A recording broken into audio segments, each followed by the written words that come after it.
to be on BET in a week. Yeah. And you will definitely be upset. You will definitely be upset because you will be outstunned. I'm with you. Man, Me and Diddy used to be tight, but that shit. And he's still my partner. I respect him and I think he's an honorable. Like, he do what he does. I don't know, but him and Diddy don't bang like they used to bang with each other. We got P. Diddy here, man. The allegations just don't stop. Okay? P. Diddy's out here doing some freakalicious stuff again, except it's in the past. Was Birdman another one of Diddy's victims? Diddy's been accused of having affairs with famous rappers on the DL for a while now, and guess who's next on that list? None other than Birdman. And after a very suspicious video of the two of them popped up online, there's no way they're escaping those allegations now. Okay, so check it, Brother Love, he's in the spotlight again, and not for the best reasons. So here's the tea, P. Diddy's in the mix, and the allegations just keep piling up. So, it all started with a bombshell lawsuit from Cassie, his ex-girlfriend and R&B artist. She dropped a 35-page complaint accusing Diddy of some seriously messed up stuff, and it didn't stop there. Cassie's lawsuit hit the scene right as New York's Adult Survivors Act, which gave survivors a chance to come forward beyond the statute of limitations, was about to expire. Talk about timing. But Cassie wasn't alone. 3 more women followed suit, each with their own horrifying stories. Liza Gardner accused Diddy and singer Aaron Hall of SA back in the 90s. Joey Dickerson Neal claimed Diddy even filmed it, showing the video around like it was some sick trophy. And then there's Jane Doe, who experienced Diddy's harm when she was just 17. This ain't just some isolated incident, y'all. It's a pattern, and it's disturbing as heck. And in the midst of all this chaos, Diddy's been doing some serious damage control. He stepped down from his role at Revolt, and plans for a reality show about his life got scrapped real quick. Let's not forget the bombshell settlement Diddy reached with his ex-girlfriend Cassie back in November. Just one day after she filed the federal lawsuit, they sealed the deal. Cassie's suit painted a horrifying picture, alleging Diddy drugged her up and got violent, even forcing her into encounters while he watched and recorded. And since then, 3 more women have stepped forward with similar accusations. But Diddy's standing his ground, denying every single accusation thrown his way. He's out here fighting tooth and nail to clear his name. But let's be real, these allegations aren't something you just brush off. Now we got some more accusations flying around here. Music producer Rodney Lil Rod Jones is laying it all out in an amended complaint, and let me tell you, it's heavy. Jones isn't holding back in his lawsuit, naming not just Diddy, but also his son Justin, along with some heavy hitters in the music industry like Universal Music Group CEO Sir Lucian Grange and former Motown Records CEO Ethiopia Habtemariam. So, imagine this whole wild scenario, right? Lil Rod's not just spilling the tea on Diddy. Oh no, he's bringing the whole squad into it. We're talking Diddy's son Justin, his chief of staff Christina Coram, and big shots like Lucian Grange and Ethiopia Habtemariam from Universal Music and Motown Records, respectively. And guess what? Lil Rod's aiming for the stars with a $30 million lawsuit. But hold up, drama alert, Justin Combs ain't having any of it. He's clapping back, calling out these accusations as total BS, and even threatening to take legal action against anyone spreading the gossip. And Diddy's legal squad, they're coming in hot too. Sean Hawley's not mincing words, slamming Lil Rod's claims as straight up fiction and promising to bring the heat in court. Now let's set the scene. Lil Rod says he was practically living the Lux life with Diddy, bouncing between mansions in Florida, LA, and NYC, and even hitting up the Virgin Islands on Diddy's yacht. But behind the glitz, things allegedly took a dark turn. According to Lil Rod, Diddy wasn't just a tough boss, he was allegedly a predator. Lil Rod claims there was constant unwanted touching and groping, even while he was just trying to do his thing in the bathroom as Diddy showered, butt naked. And when Lil Rod tried to speak up about the harassment, Diddy's chief of staff supposedly brushed it off as harmless playtime. But wait, there's more. Lil Rod's story gets even crazier, as he says Diddy forced him into setting up meetings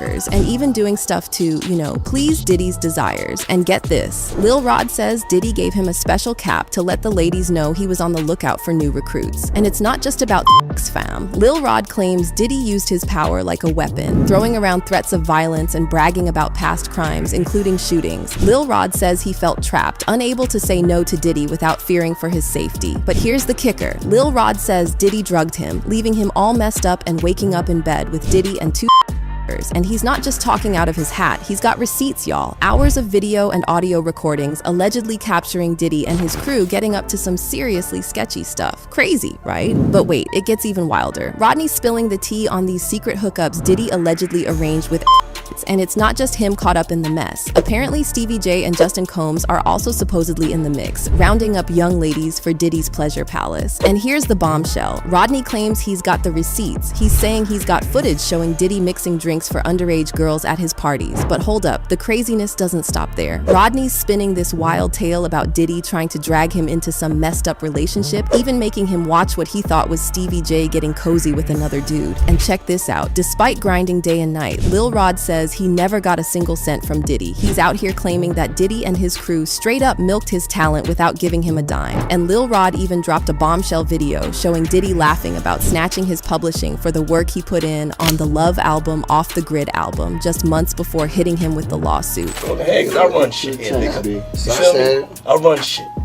Yeah, you do. Yeah. Little Rod ain't worth giving this kingdom to if we don't control his publishing. I can solve his efforts with 3 other human beings. He's eating at our table, and I like his backstory, but you need to have other people. It's hard to work with him unless we have his pub. He's a piece of shit human, but we do not need his talent. This just shows what a terrible person Diddy really is, but the Combs family ain't taking this lying down. Justin's rep straight up called out these allegations as absurd lies, slamming them as nothing more than a desperate grab for cash. Lil Rod is nothing more than a liar who filed a $30 million lawsuit shamelessly looking for an undeserved payday, Sean Hawley said. His reckless name-dropping about events that are pure fiction and simply did not happen is nothing more than a transparent attempt to garner headlines.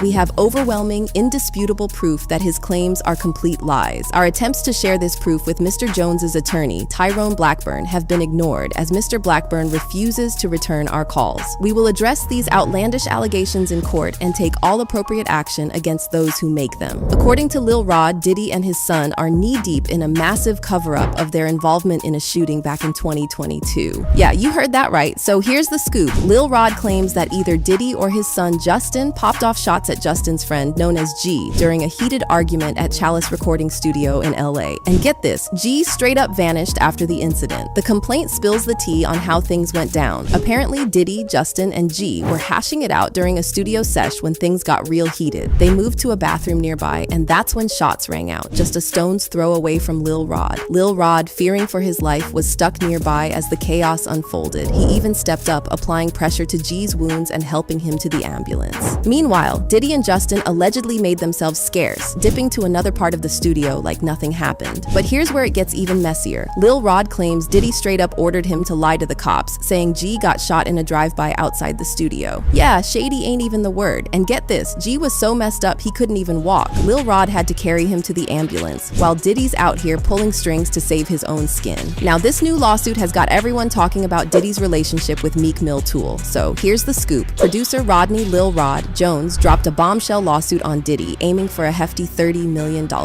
Why? Well, Jones claims that the bad boy boss made some seriously unwelcome advances, including and other unwanted advances. But here's where things really start heating up. In this whopping 73-page complaint, there's a juicy tidbit that sent shockwaves through the internet. According to page 6, the lawsuit alleges that Diddy spilled the beans to Jones about his escapades with certain unnamed celebrities, including a Philly rapper who dated Nicki Minaj and a singer who performed at the Super Bowl. Now, fans wasted no time connecting the dots, pointing fingers at Meek Mill and Usher. Meek famously dated Nicki Minaj back in the day, and Usher had just rocketed the stage at the 2024 Super Bowl halftime show. After those allegations were made, well, it's safe to say that the internet went crazy. This whole Diddy situation has been blowing up like crazy, with people drawing parallels to the whole Jeffrey Epstein drama. Anyway, fans are now digging up old footage and giving it this dark twist. They're all looking to find proof of any other affair Diddy might have had with other rappers. And guess who's next on the list? Birdman. This time, there's this video circulating showing him getting cozy with Birdman. And to be honest, people always had their suspicions about Birdman. But let's focus on this video, alright? Been on BET in a week. Yeah. And you will definitely be upset. You will definitely be upset because you will be out.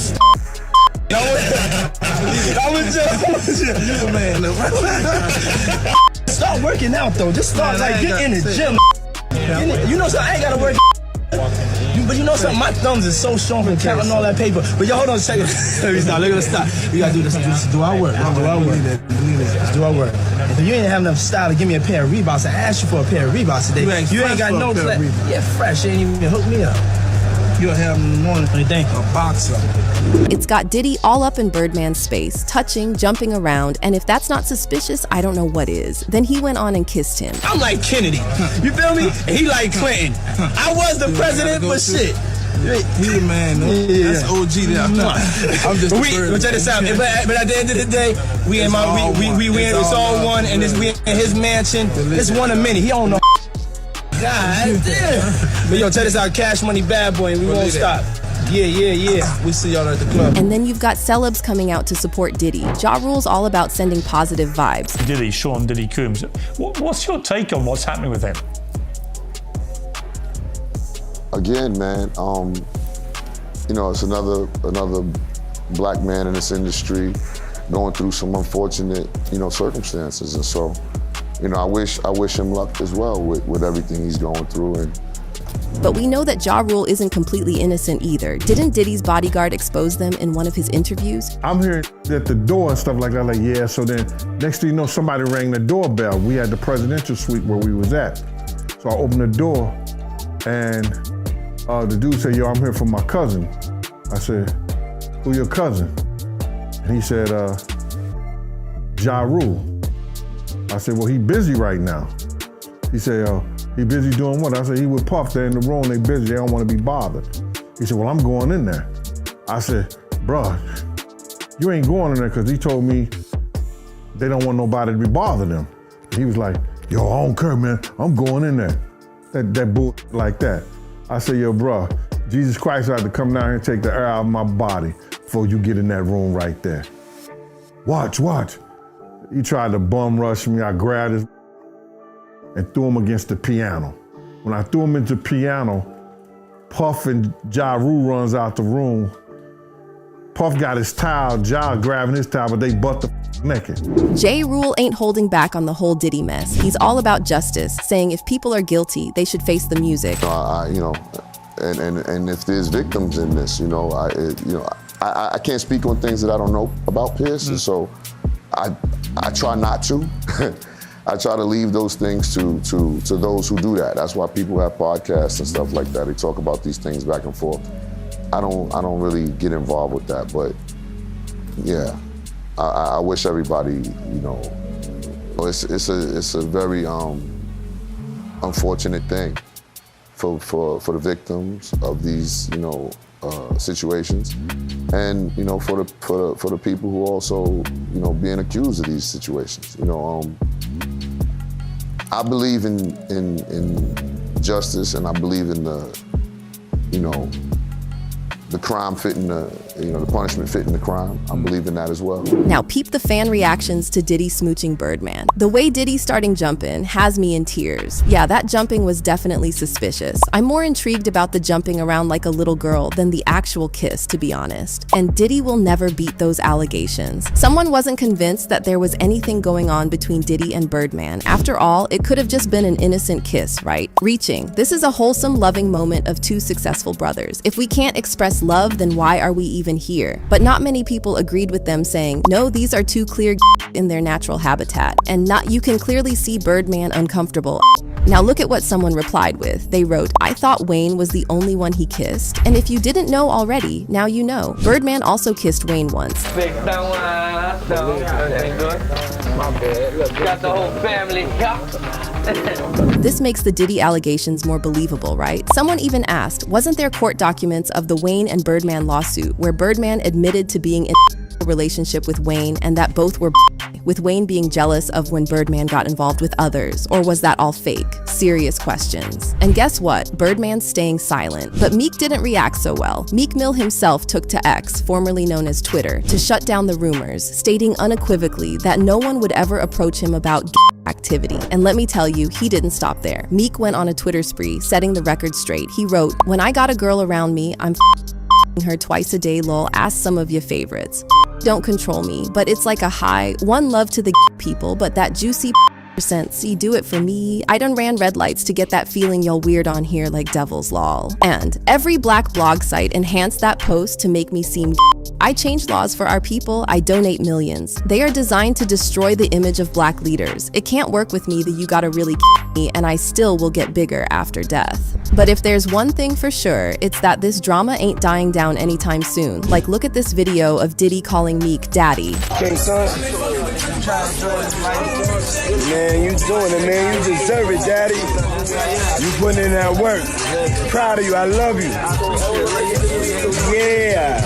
As the scandalous rumors about Meek Mill and Diddy continued to swirl, Meek wasn't staying quiet on social media. One person who caught his attention was DJ Academics. During a YouTube livestream, Academics read out details from the Lil Rod lawsuit, particularly emphasizing the part about the Philly rapper who dated Nicki Minaj. He did not. It did not say Meek Mill name. Wait. Oh, hold up. Never mind. Wait, what? I forgot. Look, Mr. Combs informed Mr. Jones that he had engaged a rapper. 5, that's redacted. Look, 5, he's a Philadelphia rapper who dated Nicki Minaj.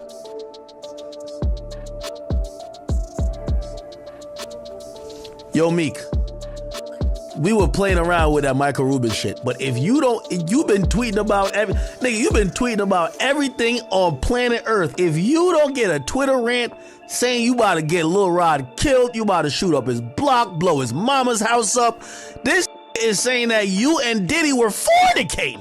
What the Meek? Meek didn't take too kindly to this, and he fired back at Academics, even going as far as threatening him. He said, "Academics, didn't I tell you stop playing with my name? EDK, what am I do when I actually see you? It's gonna have a combination to it though. The way you that's coming on the sick now. I can't wait to meet Academics, lol. They know I dropped Tamar this, they damage control this net, getting too weird." At one point, Meek straight up asked his fans to DM him Academics' location, sparking a virtual manhunt. Academics then went on to claim Meek had snitched to the cops, alleging there were actual sirens blaring outside his crib because of Meek's move. But despite all that, Academics made it crystal clear he wasn't buying into the gossip about Meek and Diddy. He even tweeted his skepticism, waving off the rumors as just plain bizarre. Here's how Academics replied. "Wait, did you blame me for what a lawsuit said like I just made it up? LOL, no way. Lol, honestly, I don't even think Meek, but it's weird ASF he got on Elon Musk's Twitter to blame me for what a lawsuit said and promote a song, lol. Dog, you know you can just say that's not true. They're lying. Bruh done dropped his trailer more times than SoundCloud link, like he trying to use it as promo, lol. That's odd to me." Meek wasn't having it though. He felt like he was getting thrown under the bus unfairly. So he vented his frustration on Twitter, pointing out the tired tropes in hip-hop. Either you're accused of snitching or you're labeled gay. He saw it as a calculated effort to stir up chaos in the rap game. "I'm from Philly. I don't do or freaky. Nobody won't even offer because I'm that heavy. No man or what would ever approach me about activity and the whole place don't get flipped. Woke up seeing this on every blog like they know I'm coming, lol. That's why I always come around all these industry with my real friends. You never catch me around anybody from the industry alone. You can't even hold a convo without my dogs stepping in the room. It's been that way. I can't till y'all find out I'm the illest in this shit, lol." In conclusion, he said, "The two things they say, we snitching or we generating 100s of millions from music, it's not a coincidence we all and snitches. They are powering this stuff even if it's fake. The goal is to disrupt the hip-hop community. I own this music that dropped Tamar, play it." Despite the denial, the internet was set ablaze with these spicy claims. Even Andrew Tate chimed in with a tweet stirring the pot, but things didn't end there. Days later, Meek was involved in a car crash that some speculated might have been the result of foul play. Meek Mill had everyone talking when he shared a pic from a car crash he was in back in 2014. His caption on Instagram stories was like, "God saying don't crash out for the haters. GMC, the whole brake pedal slipped off my first time driving SMH, noted by Complex." To calm his fans, he hit up X to let them know he was okay. "Stop asking me if I'm straight, I'm just gonna play it raw how the world is. I'm blessed, I'm okay, but I ain't hearing nothing good looking," Meek tweeted. But the way he said it had fans clowning him about his rumored thing with Diddy, and then some fans started thinking there was more to the crash, you know. They remembered a rumor from November 2023. When Diddy and his ex, Cassie, split, she went off saying Diddy blew up Kid Cudi's car because he was jealous. So when Meek's accident happened, some fans were like, "The whole brake pedal came off? Didn't Diddy blow up Kid Cudi car? He trying to get Meek out of there," tweeted one X user. Another was like, "Diddy attempted to get rid of the evidence." This just added more drama to the rumors swirling around Meek and Diddy. Now we had Meek Mill, and Birdman just joined the list too. We wonder what other rappers gonna come forward and admit to what happened with Diddy. Meanwhile, the New Orleans big shot hasn't exactly been shy about throwing shade at Puff Daddy before. So it's safe to say their bromance probably hit a rough patch over time. Me and Diddy used to be tight, but that shit And he's still my partner. I respect him and I think he's an honorable. Like, he do what he does. He a go-getter. He a money go-getter. You heard me? For some reason, I think I'm really with the boy, but I don't give I don't personally give They got their little crew, I got mine. Now, with all this drama unfolding, it's gonna be hella interesting to see how things play out. Will Birdman ever expose the truth about Diddy?